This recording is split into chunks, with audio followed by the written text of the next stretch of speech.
Hello YouTube, hello le monde. Cours aujourd'hui en vidéo que j'ai appelé les mesures anciennes, géométrie et nombres magiques, qui va parler de la géométrie 2D et des nombres magiques associés à travers une petite histoire que vous pourriez qualifier d'historique si vous voulez, mais qui va en fait expliquer comment sont arrivés ces aspects, mesures, et où vont se situer les nombres magiques à travers ces mesures. En fait, tout commence dans l'histoire à travers l'obligation, entre guillemets, de créer des parcelles de terrain pour pouvoir tout simplement cultiver des produits de la terre. D'accord. Et la mesure la plus simple et la forme la plus simple pour développer sa terre et surtout partager une grande terre entre plusieurs, on va dire, cultivateurs, des paysans, c'était de diviser et de créer des carrés. Le carré, c'est assez simple hein, comme forme. Imaginons qu'une mesure attribuée à chaque cultivateur soit un carré de 100 mètres carrés, hein, donc qui est tout simplement un carré de 10 par 10, hein, 10 fois 10 égale 100, 10 mètres par 10 mètres. Et on s'est dit, bah tiens, comment déjà on crée un carré? Alors pour créer un carré, il suffit déjà de créer un premier côté. On va partir d'un point A, planter par exemple un piquet et tracer une ligne à travers, par exemple à partir d'une corde, qu'on va aller étendre jusqu'à un point B. Un deuxième piquet va être planté au niveau d'un point B. Ensuite, pour avoir le deuxième côté, il suffirait en fait de déplacer le point A le long d'un arc de cercle qui descendrait jusqu'à un point C pour, en faisant un angle droit au point B, avoir le deuxième côté. Le fait de faire la même chose avec un piquet rotatif au point A et de faire glisser jusqu'au point D en remontant le piquet du point B pour avoir le quatrième point. Après, il suffit effectivement de vérifier que C et D fait aussi 10 mètres pour au final avoir bien un carré de 100 mètres carrés avec 4 côtés de 10 mètres. Alors ce carré, il est pratique parce que si on doit disposer plusieurs parcelles, imaginons qu'on ait 16 parcelles à disposer dans une zone, donc de 1600 mètres carrés, hein, il suffit de les aligner, de les disposer sous forme de grille. Hein, on aurait donc une zone entière de 16 par 16, hein, une zone de 40 mètres sur 40 mètres. Donc ça c'est dans le monde idéal, mais la nature, dans la vallée du Nil, en Égypte par exemple, c'était pas obligatoirement des zones, des vallées qui étaient carrées elles-mêmes. On retrouverait plutôt des zones qui sont un petit peu, faites n'importe comment. Hein. Là je reprends la même surface de 1600 mètres carrés, mais disposée avec, selon la nature. Hein, l'emplacement, on se dit, tiens, on va s'installer là. On est 16, comment on fait? Si on répartit 16, si on veut répartir des parcelles sur cette zone de 1600 mètres carrés, on remarque qu'on ne peut en disposer dans l'exemple que 12. On ne couvre que 1200 mètres carrés. Hein, on a beau essayer de forcer dans tous les sens, on ne peut en disposer que de 12. Donc 12 parcelles de 100 mètres carrés chacune. Donc on a en fait une perte, les zones en rouge ici, de 400 mètres carrés. C'est-à-dire un quart. Un quart de la zone ne peut pas être utilisée si on utilise cette répartition. Ça fait quand même 25% de la zone qui ne peut pas être utilisée, soit un rendement que de 75%, donc des 3 quarts, finalement, de la terre adéquate. Donc ça, c'est pas forcément idéal. Alors, les gars, ils se sont dit, ouais, mais alors on va essayer de faire autrement, parce que là, disposer des carrés de 10 sur 10, c'est pas génial. Alors on va essayer de faire des carrés plus petits. Alors, il y a ceux qui auraient les parcelles pleines de 100 mètres carrés, et puis, en fait, diviser en 4, hein, pourquoi pas. 4 parcelles de 25 mètres carrés chacune, hein, qui représenteraient elles aussi 100 mètres carrés. Ce qui permettrait de boucher des trous à certains endroits. Là, on a réussi à caser 8 nouvelles parcelles, petites parcelles de 25 mètres carrés, hein, alors ce qui peut ne pas être forcément très pratique pour celui qui a les parcelles jaunes, hein, pour aller arroser, etc. Et puis, ça ne couvre que 1400 mètres carrés. Il reste encore 200 mètres carrés qui ne sont pas couverts. C'est finalement les extrémités sur ces côtés-là. Alors, on pourrait continuer le raisonnement et rediviser encore les carrés de 25 en 4 carrés de 6 1/4, c'est-à-dire 250, pardon, et garder, voilà, 16 carrés de 6 1/4, 6 mètres 25, pour combler les trous.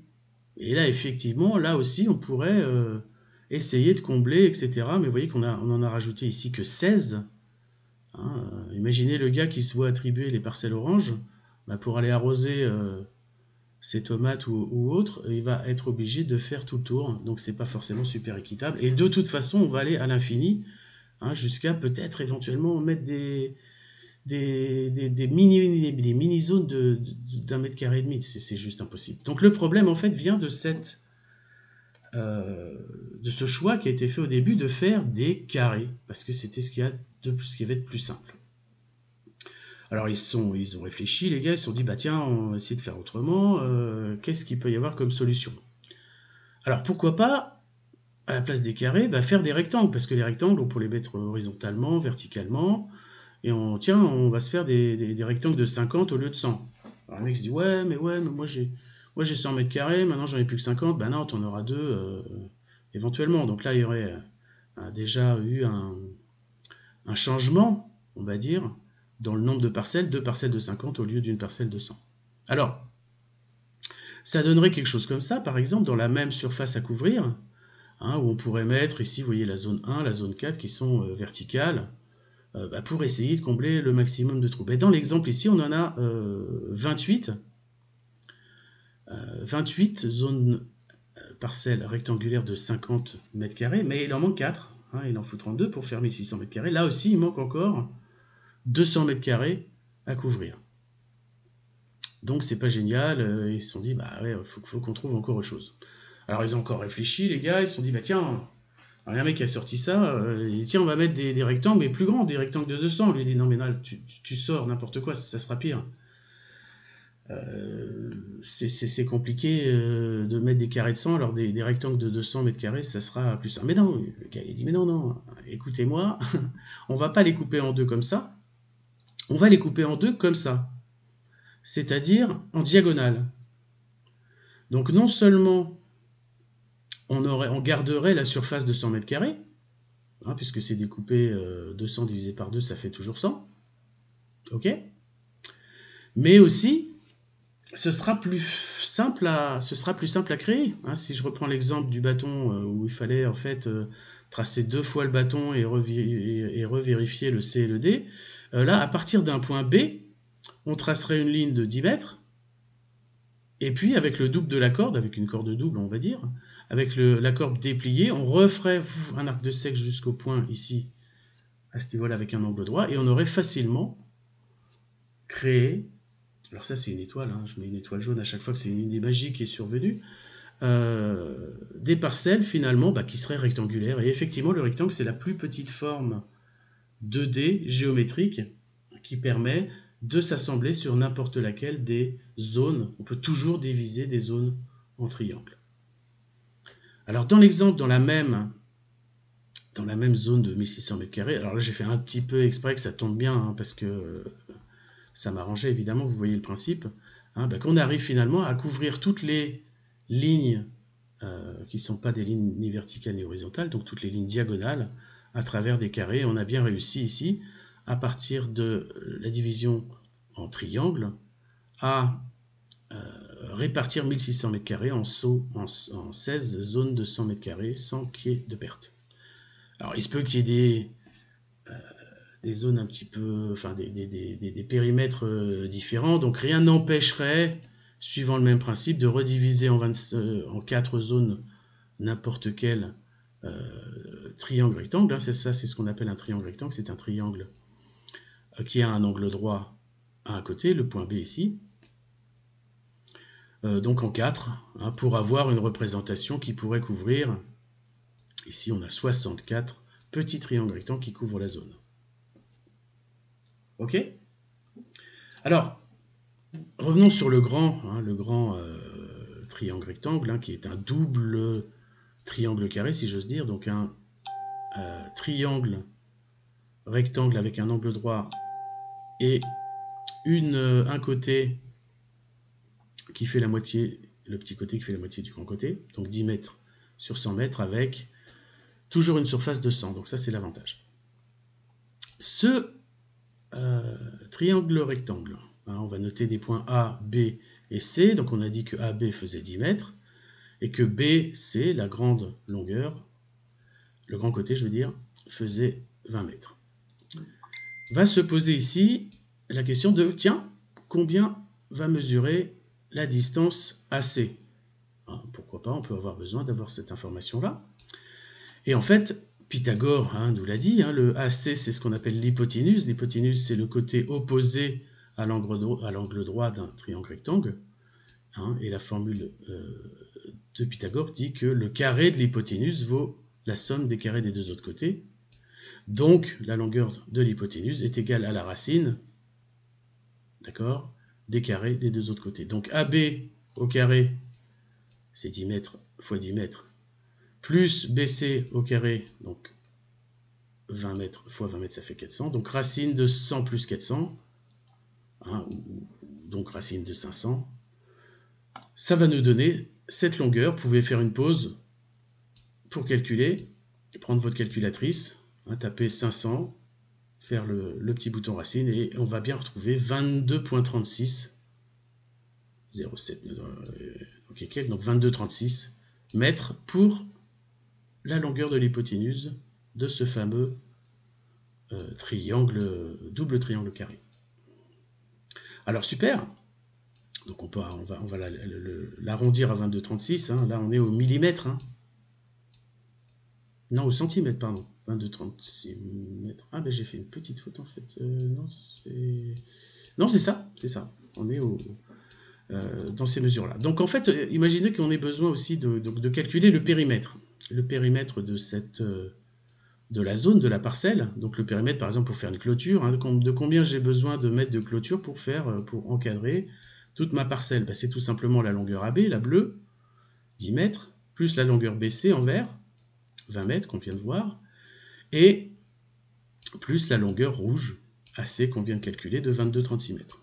Donc c'est 10 mètres plus 20 mètres plus 22,36, ben, ça fait tout simplement 52,36 mètres.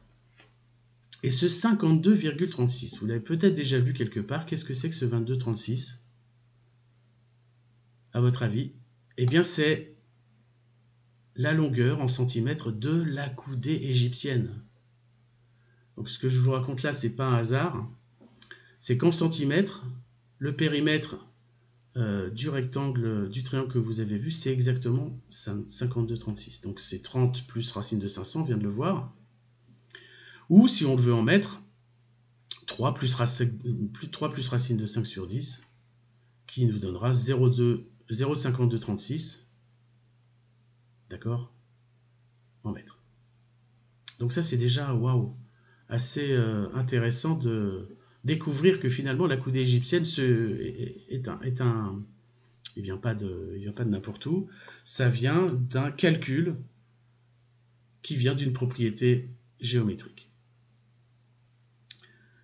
Alors, allons plus loin avec le cercle. Le cercle, alors prenons un cercle de rayon 1, de diamètre 1, pardon, le diamètre c'est la plus grande longueur qu'on peut tracer à l'intérieur de deux points du périmètre, hein, c'est la longueur entre un point et le point opposé, si j'ose dire, donc le diamètre. Et bien en fait, la variable pi, enfin la valeur de pi, qui est 3,1416, etc., c'est la longueur du périmètre.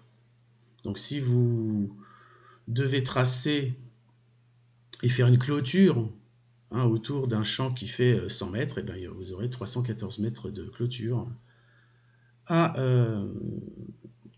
disposer sur le périmètre. Donc c'est le périmètre d'un diamètre 1, d'un cercle de diamètre 1. C314, c'est là encore une constante universelle, une constante magique, entre guillemets. Ce cercle, si on le divise par 6, donc un cercle de 360 degrés, si on le divise par 6, ça nous fait des secteurs avec des angles de 60 degrés. Alors, peut-être que vous ne savez pas... vous connaissez déjà cette forme de truc divisé par 6, par exemple au Trivial Poursuite, vous avez des camemberts, ou la vache qui rit, je crois que c'est 6 la vache qui rit, je ne suis pas sûr.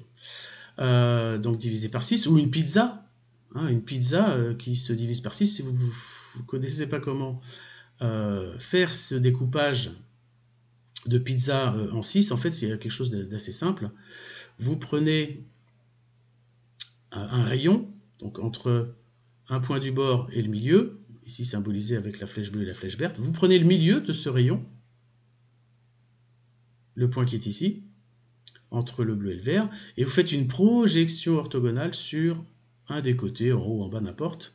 Ça vous donnera un point d'intersection avec les diagonales qu'il vous faudra tracer pour découper tout simplement votre pizza en 6. Prenez le point là, mettez là, hop, et vous faites un trait là.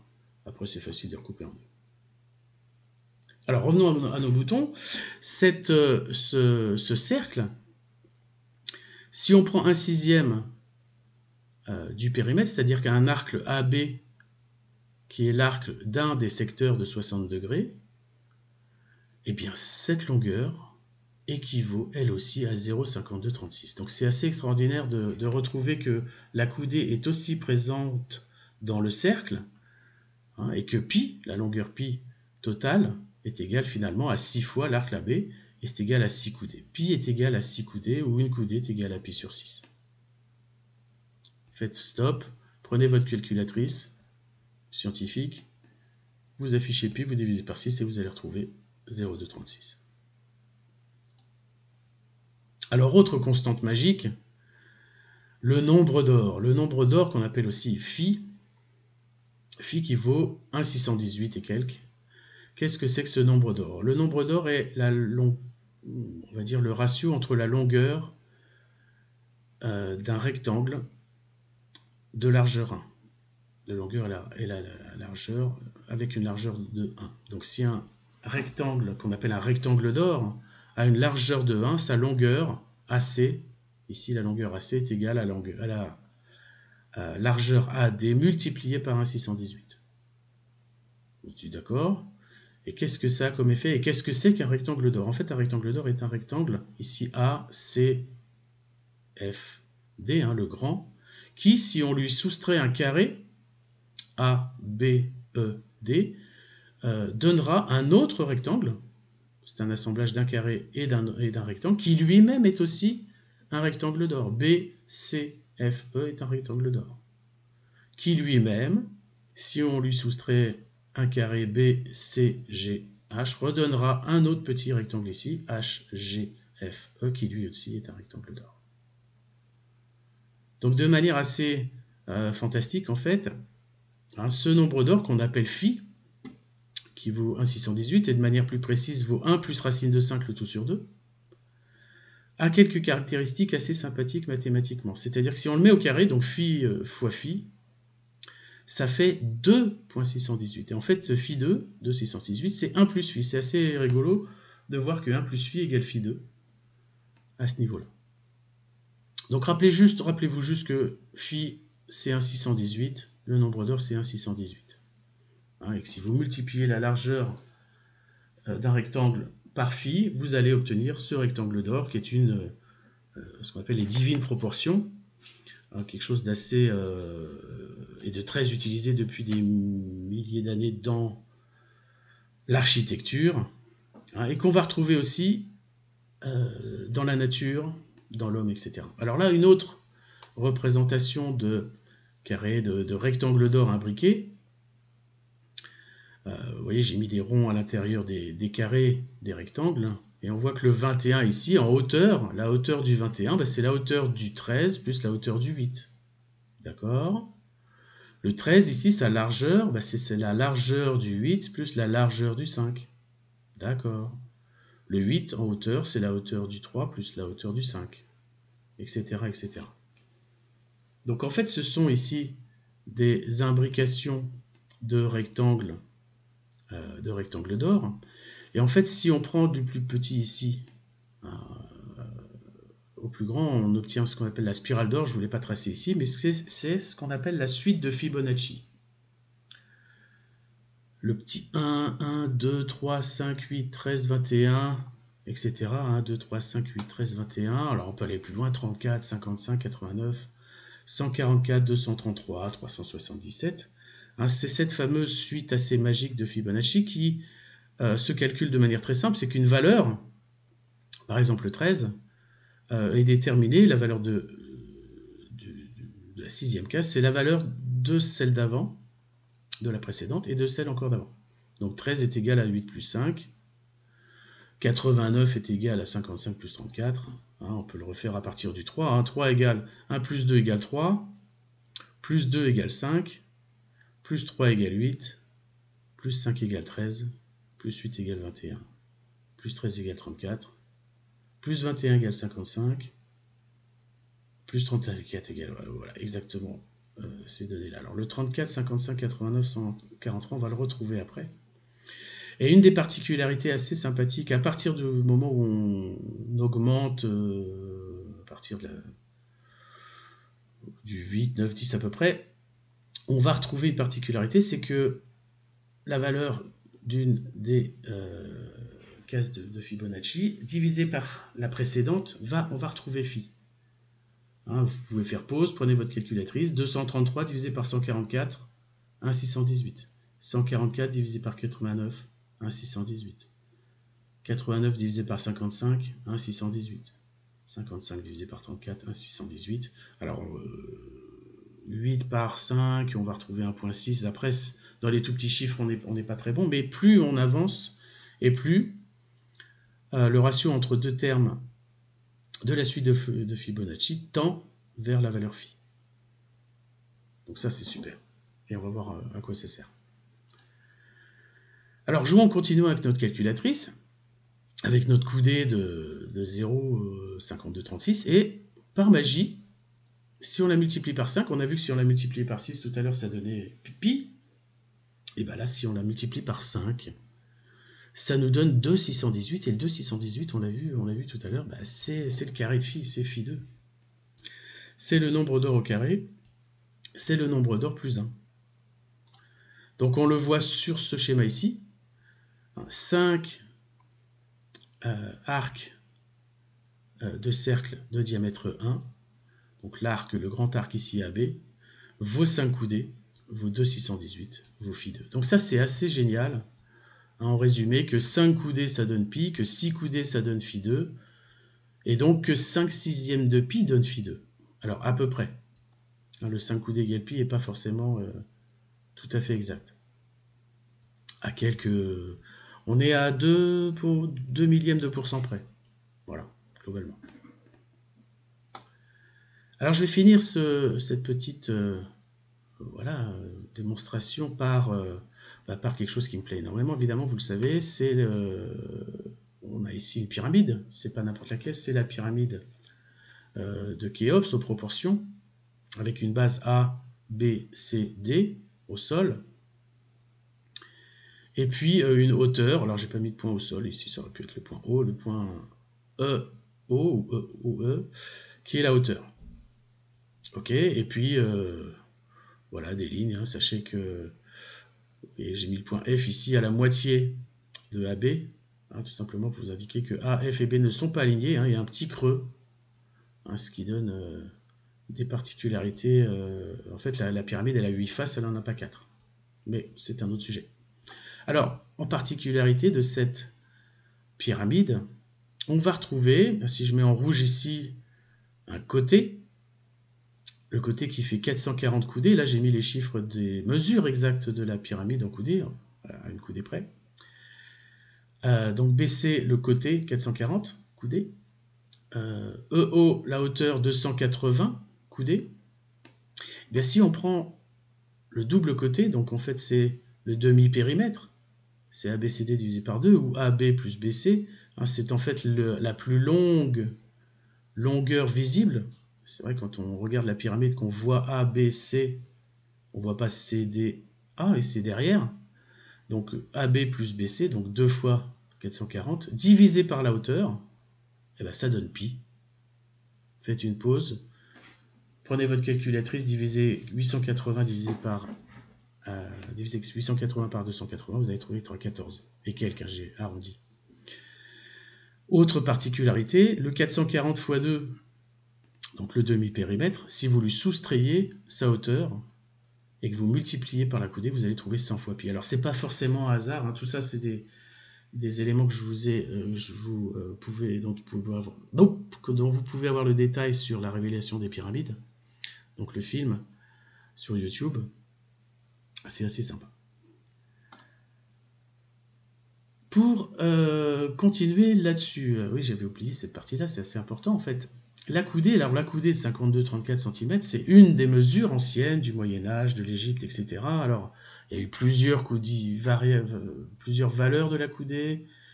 Alors, c'est pareil pour le pied. Hein, quand on parle d'un pied, c'est 30 cm et demi. Mais suivant les régions, suivant les époques, ce sont des valeurs qui ont changé. Il n'y a pas que ces longueurs-là qu'on connaît, on connaît la longueur du pied, mais l'empan qui est la longueur la plus grande entre les deux doigts extrêmes de la main, c'est-à-dire vous pouvez mesurer votre empan, écartez les doigts, prenez une règle et vous allez mesurer votre empan. Donc l'empan, normalement c'est 20 cm, quand je dis normalement c'est dans les mesures royales, etc. Un empan fait 20 cm, une palme, la palme c'est la distance entre l'auriculaire et l'index quand c'est écarté, ça fait 12 cm 4 à peu près. La paume c'est la longueur qui correspond aux 4 doigts, donc c'est vraiment entre, quand on dit la paume, c'est la paume de la main, c'est cette distance-là.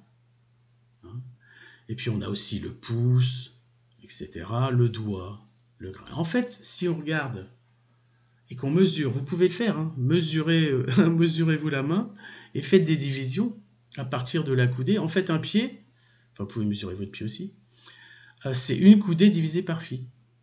Un empan, c'est un pied divisé par phi. Une palme, c'est un empan divisé par phi. Donc en fait, à chaque fois qu'on descend dans ces unités, de la palme à la paume, on divise par phi, de la paume au pouce, on divise par phi, etc., etc. Ces unités sont tout simplement des ratios, enfin ont de l'une à l'autre le ratio phi. Comme la suite de Fibonacci, d'ailleurs, vous l'avez, si vous vous rappelez, j'ai dit tout à l'heure. Si on compte ces unités en ligne c'est une ligne, c'est une mesure ancienne du Moyen-Âge qui correspond au quart du diamètre d'un grain d'orge. Donc un grain d'orge, c'est 4 lignes. En fait, une coudée, c'est 233 lignes. Un pied, c'est 144 lignes. Un empan, 89 lignes. Ça, je ne l'invente pas, je suis allé choper sur Wikipédia tout bêtement. Une palme, 55 lignes. Une paume, 34 lignes. Et les valeurs que j'ai mises en rouge ici, vous les remarquez, 34, 55, 89, 144, 233, ce sont des valeurs de la suite de Fibonacci. En dessous, rappelez-vous, on avait 13, 8, 3, donc effectivement, quand sur des petites valeurs, c'est pas exact. Le pouce, c'est 12 lignes, un doigt, 9 lignes, etc. Mais globalement, on comprend l'intelligence de ces mesures via le ratio phi. Et comme ce sont des suites des valeurs de la suite de Fibonacci, on sait qu'une valeur de la suite de Fibonacci est égale à la somme des deux valeurs précédentes, on peut exactement en déduire la même chose. À travers une coudée de 52 cm, alors là j'ai arrondi violemment, coudée 52, pied 32, empan 20 pour vous montrer. Mais une coudée en fait c'est un pied plus un empan, donc 32 plus 20 égale 52. Un pied, c'est un empan plus une palme. Donc 32 égale 20 plus 12. Un empan, c'est une palme et une paume. 20 égale 12 plus 8, etc. etc. Donc on devrait avoir 4 cm pour que ça respecte, alors que bon, on est à 2,5 pour le pouce. Mais le principe est là, et c'est assez magique. Et les anciens bâtisseurs avaient des règles qui faisaient des sommes entre les paumes, les palmes, les empans, la coudée, etc. pour mesurer ce qu'ils devaient construire. Magique. Alors je vais finir par quelque chose d'assez aussi original, parce que le nombre d'or, on va le retrouver aussi dans une forme que vous connaissez tous, c'est cette étoile géométrique qui est le pentacle, hein, qui est tout simplement une étoile à 5 branches inscrite dans un cercle, donc régulier, hein, et chaque pointe forme un triangle d'or. Hein. Triangle d'or, c'est-à-dire un triangle qui a 36, un angle de 36 avec des longueurs égales de part et d'autre de cet angle. Et bien ce pentacle, si on fait les mesures que vous voyez à l'écran ici, A, B, ça a le même ratio. Si on prend le ratio AB, la longueur AB étant la coudée, on va retrouver entre B et E la longueur du pied, entre E et F la longueur de l'empan, entre F et H la longueur de la palme, le H étant ici une projection d'un petit pointillé ici qui serait un autre pentacle inversé à l'intérieur, d'accord, HG étant la paume, etc. D'accord. Donc la paume fois pied égale la palme fois pied égale l'empan fois le pied fois phi égale le pied fois phi égale la coudée. Donc pour moi, ça c'était vraiment une sorte de révélation d'avoir ces informations-là, de jouer avec pi. Alors pi qui a été découvert officiellement par... c'est lui en moins 250 avant Jésus-Christ. Alors comment, par quelle magie on retrouve ces valeurs de pi à l'intérieur des pyramides qui ont été construites entre moins 4000 et encore plus anciennement? C'est encore un mystère. Donc cette magie des symboles sacrés, des symboles, on va dire, ésotériques, j'en ai fait un oracle. Un oracle, alors là je vous dévoile la première des cartes, qui est justement le pentacle, qui représente la magie, l'esprit, l'invocation, qui est un symbole extrêmement puissant, la carte numéro 1. Alors vous pourrez voir l'actualité de l'évolution de cet oracle sur resoracle.com pour voir de quoi ça parle. Donc j'espère que ce petit cours, ce petit exposé vous a plu. Si c'est le cas, je vous invite à vous abonner à la chaîne. Comme promis, il va y avoir des contenus qui ne seront plus que simplement destinés au développement personnel, mais aussi à des choses ésotériques, facilement compréhensibles, j'espère, à travers mes petits schémas. Et sur ce, je vous dis à bientôt et à bientôt.